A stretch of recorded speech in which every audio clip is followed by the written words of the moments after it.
নমস্কার। আজকের গল্প খগেন্দ্রনাথ মিত্রের লেখা ডাকাতের ডুলি। চালদাপুরের জঙ্গলের কাছে যখন পালকি এসে পৌঁছল তখন ভর সন্ধ্যা। বেহারারা পথের ধারে পালকি নামিয়ে বললে, হুজুর, আর এগোতে সাহস হয় না, সামনে 3 কোষের মধ্যে গাঁ নেই। হরি ডাক্তার তাকিয়ায় হেলান দিয়ে শুয়েছিলেন। বেহারাদের একটানা হুম হুম হুম হো হো হো হো ও হো হো সুরে বর্ষার মেঠো ভিজে বাতাসে তার চোখ দুটো একটু বুজে এসেছিল। অবস্থাটা হঠাৎ বদলে যাওয়ায় তন্দ্রাটুকু ছুটে গেল। চোখ মেলে তাকিয়ে বললেন, কি বললি? হুজুর, সামনে চালদাপুরের জঙ্গল, সাঁঝও লাগলো, জলকাদায় পা বসে যায়, দেয়ার বুঝি লামে, তাই বলে একটা লোক মারা যাবে? কি করব হুজুর, আমাদেরও তো জান। বলেই ডাক্তারবাবু উঠে বসলেন। তারপর পালকির ভেতর থেকে মুখ বাড়িয়ে বাঁ দিকে তাকিয়ে বললেন, ওই চাঁদখালির আলো দেখা যায় না? হ্যাঁ।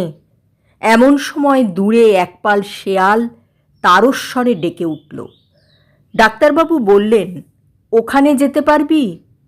না হুজুর, ওদিকে যেতে হলেও জঙ্গলটার পূব দিক ভাঙতে হবে।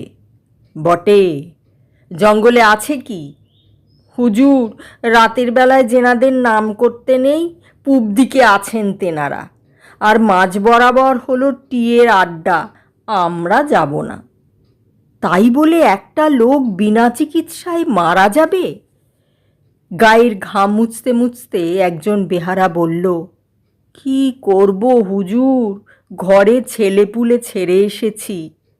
হরি ডাক্তার ধমক দিয়ে উঠলেন, মিছে কথা, কোন ব্যাটার ছেলে নেই রে? ওই যে কে যায় না, কে যায়? অন্ধকার ততক্ষণে আরও গাঢ় হয়ে এসেছে। যা স্পষ্ট ছিল তা হয়ে গেছে ছায়া, যা ছায়া ছিল তা গলে অন্ধকারে মিলিয়ে গেছে। যে যাচ্ছিল সে ডাক শুনে থমকে দাঁড়ালো। তার হাতে একখানা লাঠি। ডাক্তারবাবু বললেন, হ্যারিকেন জাল, ওই লোকটাকে এদিকে ডাক। পালকির লোহার টানার সঙ্গে বাইরে একটা হ্যারিকেন বাঁধা ছিল। একজন সেটা খুলে নিয়ে জ্বালতে লাগলো। এদিকে ডাক্তারবাবুর আর ডাকের দেরি সইছিল না। নিজেই হাঁকলেন, এই কে তুমি, এদিকে এসো। লোকটার কাছে আসতেই তিনি জিজ্ঞেস করলেন, তুমি যাচ্ছ কোন দিকে, বাড়ি কোথায়? সে লাঠি দেখিয়ে বললে জঙ্গলের ওপারে। তা তো বুঝলাম, জঙ্গলের ওপারে কোথায়? আজ্ঞে কর্তা, তুলসীপুরি বটেন, তবে ভালো ডাক্তার পুরনো হলে এইটুকুতে চটেন। হরিরাই খুব ভালো ডাক্তার ও বুড়ো মানুষ। ধমক দিয়ে বললেন, আহাম্মক থাকা। ধমক খেয়ে লোকটা যেন ভয় কুঁকড়ে গেল। ডাক্তারবাবু বললেন, এখন যাচ্ছিস কোথায়? আজ্ঞে জঙ্গলের ওপারে। আমায় চিনতে পারিস? সাতগড়ের হরি ডাক্তারের নাম শুনেছিস? লোকটা এবার হাত জোর করে নিচু হয়ে নমস্কার করে বললে, আজ্ঞে কর্তা, নাম শুনেছি, কিন্তু তেনার ওষুধ খাইনি। আমি সাতগড়ের হরি ডাক্তার। আমার ওষুধের বাক্সটা মাথায় করে তুলসীপুরের সতীশ মণ্ডলের বাড়ি পৌঁছে দিতে পারবি? 2 টাকা বকশিস দেবে। হ্যারিকেনটা ততক্ষণে জ্বালা হয়ে গেছে। তার ম্লান আলোয় হরি ডাক্তার দেখলেন লোকটার চেহারা চোঁয়ারের মতো, কিন্তু শরীর বেশ মজবুত ও লম্বা। তার চোখের দৃষ্টি সরল নয়, বাঁকা ও রুক্ষ, এবং মাথায় লম্বা চুল, পরনের কাপড় গায়ের চাদরখানা ময়লা। ডাক্তারবাবু আবার জিজ্ঞেস করলেন, পারবি? সে বললে, আজ্ঞে তা পারি। বেহারারা, হুজুর, এই জঙ্গল ভেঙে রাতের বেলায় আপনি? ডাক্তারবাবু ধমক দিয়ে উঠলেন, চুপ। তারপর আমার ছাতি, লাঠি, স্টেথোস্কোপ আর ওষুধের বাক্সটা বার কর। বলতে বলতে তিনি জুতো পায়ে দিয়ে আস্তে আস্তে পালকি থেকে বাইরে বেরোলেন। পালকির ভেতর তোশকের নিচে দুপাশে ছিল ছাতি আর লাঠি। পায়ের দিকে দেওয়ালের গায়ে তাকের ওপর ছিল স্টেথোস্কোপ ও ওষুধের বাক্স। বেহারারা সেগুলো বার করতেই ডাক্তারবাবু স্টেথোস্কোপটা পকেটে পুরে ছাতি ও লাঠিখানা হাতে নিতে লোকটাকে বললেন, এই শুনছিস, ওরে বাক্সটা মাথায় নে, খবরদার ওর তলার তেলের যেন দাগ না লাগে। লোকটা গায়ের চাদরখানা দিয়ে মাথায় পাগড়ি বাঁধতে বাঁধতে বললেন, কর্তা, আমরা গরিব মানুষ, তেল পাবো কোথায়? তারপর বাক্সটা মাথায় তুলে নিতে ডাক্তারবাবু লাঠি দিয়ে লণ্ঠনটা দেখিয়ে একজন বেহারাকে বললেন, ওটা ওর হাতে তুলে দে, চল। বেহারারা বললে, হুজুর, আমরা, তোরা বাড়ি গিয়ে ছেলেপুলিকে কোলে বসিয়ে নাড়ু খাওয়াওগে যাও। হুজুর, আমাদের ওপর মিছে রাগ করলেন, এই আঁধার রাতে একেবারে জমের মুখে। ডাক্তারবাবু কয়েক পা গিয়েই ফিরে দাঁড়িয়ে বললেন, যেতে পারবি নে? এ কথা আগে বললি নে কেন? যা যা যা বেটারা, আমার ভয় নেই, জম আমার স্যাঙাত। বেহারারা উত্তর না দিয়ে শূন্য পালকি কাঁধে তুলে সাতগড়ের দিকে ফিরে চলল।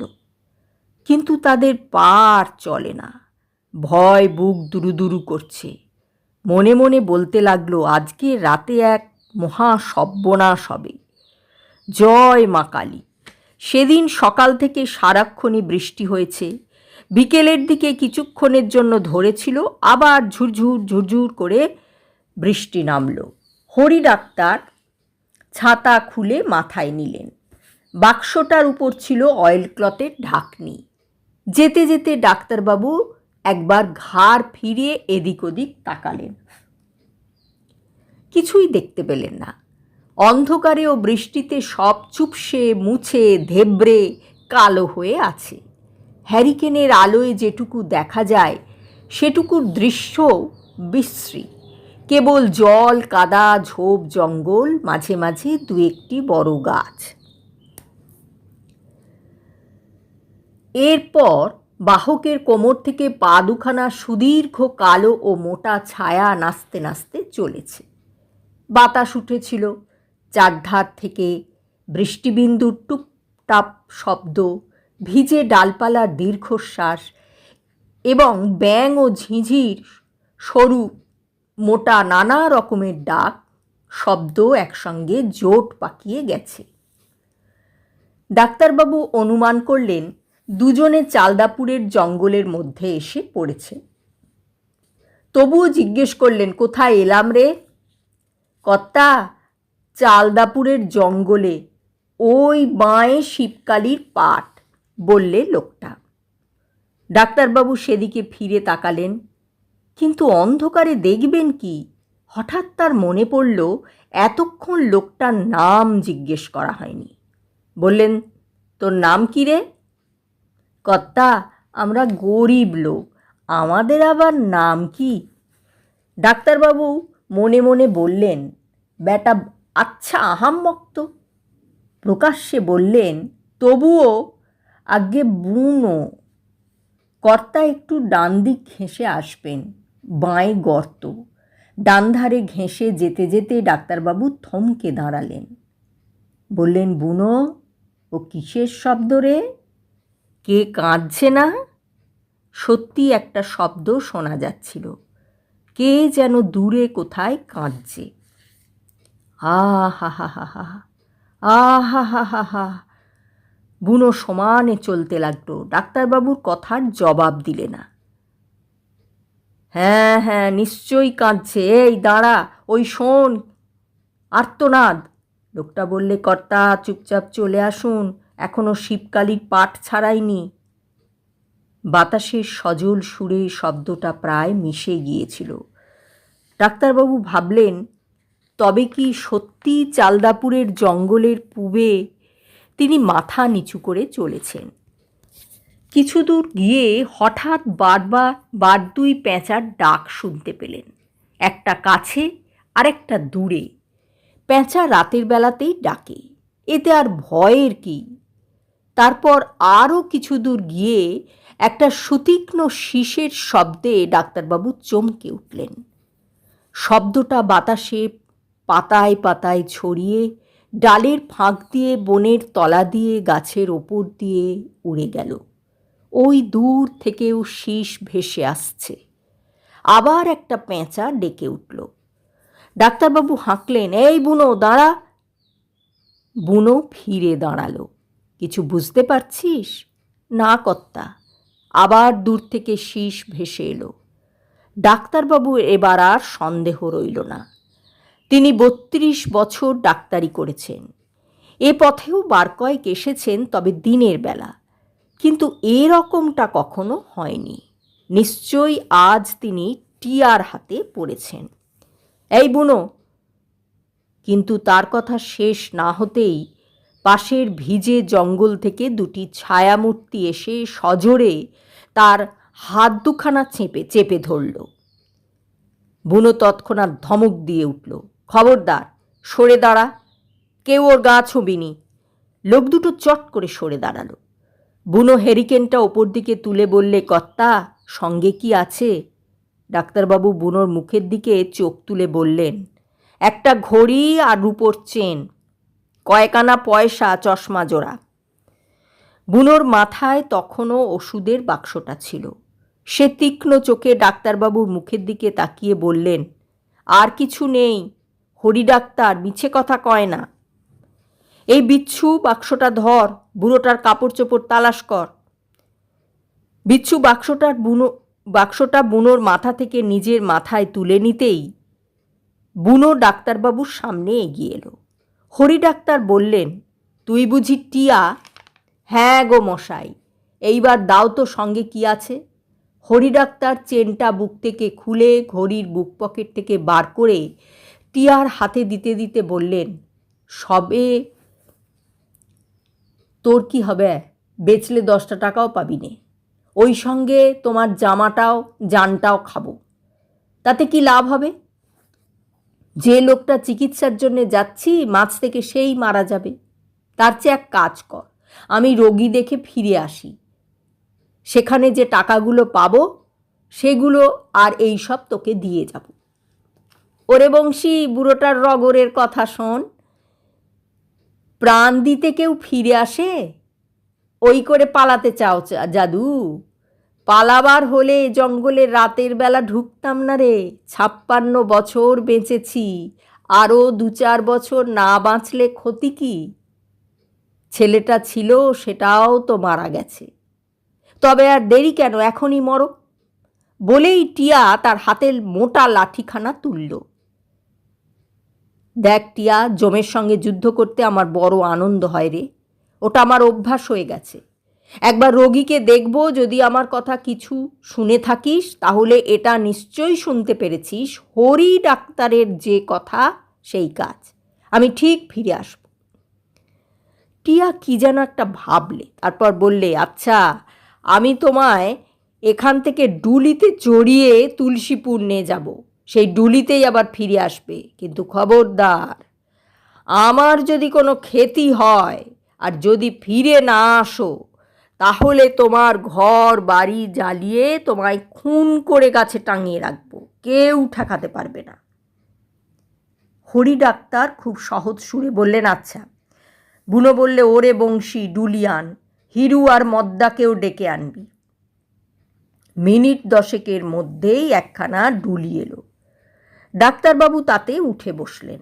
বেহারা বলল, বিচ্ছু, বংশী, হিরু আর মদ্দা। টিয়া নিলে হাতে হ্যারিকেন, মাথায় ওদের ওষুধের বাক্সটা। জল কাদা ভেঙে ডাক্তারবাবুকে কাঁধে নিয়ে বাহকরা ছুটে চলল। তাদের গলা থেকে একটা শব্দ বার হচ্ছে, হুম হুম হুম হুম হুম না, হুম হুম হুম হুম হুম না। আবার বৃষ্টি পড়ছে।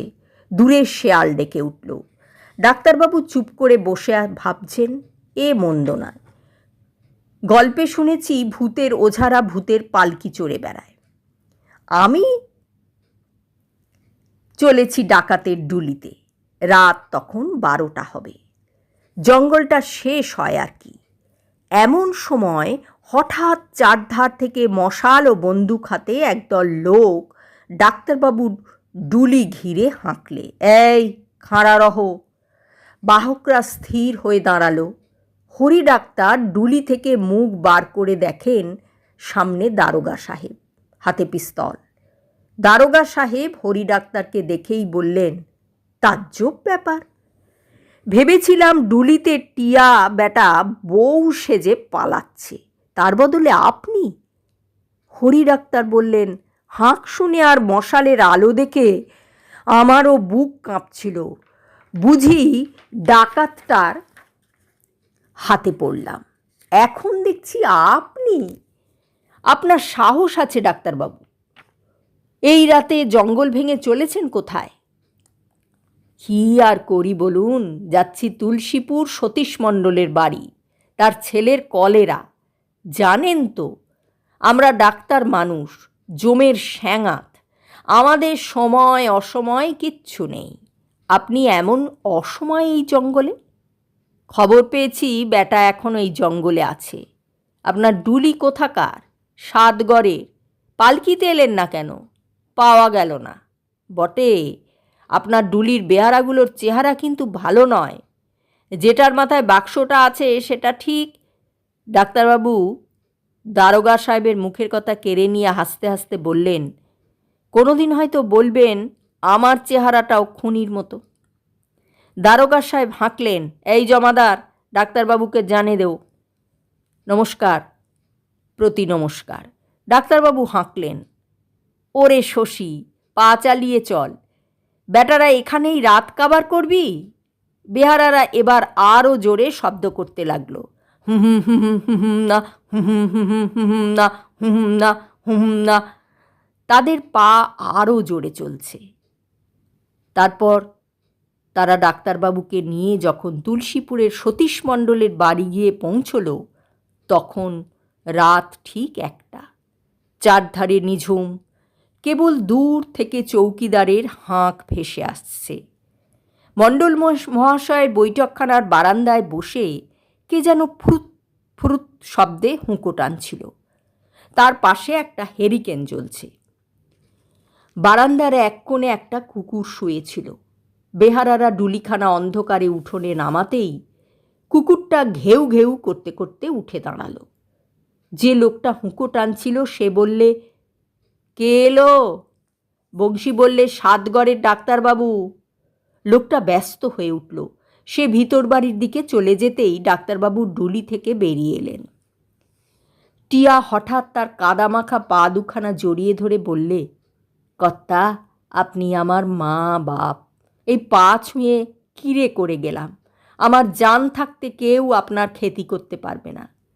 ওরে বংশী, এই মদ্দা, তোরা দেবতার পায়ের ধুলো জিভে মাথায় ঠাকা। ইতিমধ্যে মণ্ডল মহাশয় বেরিয়ে এলেন।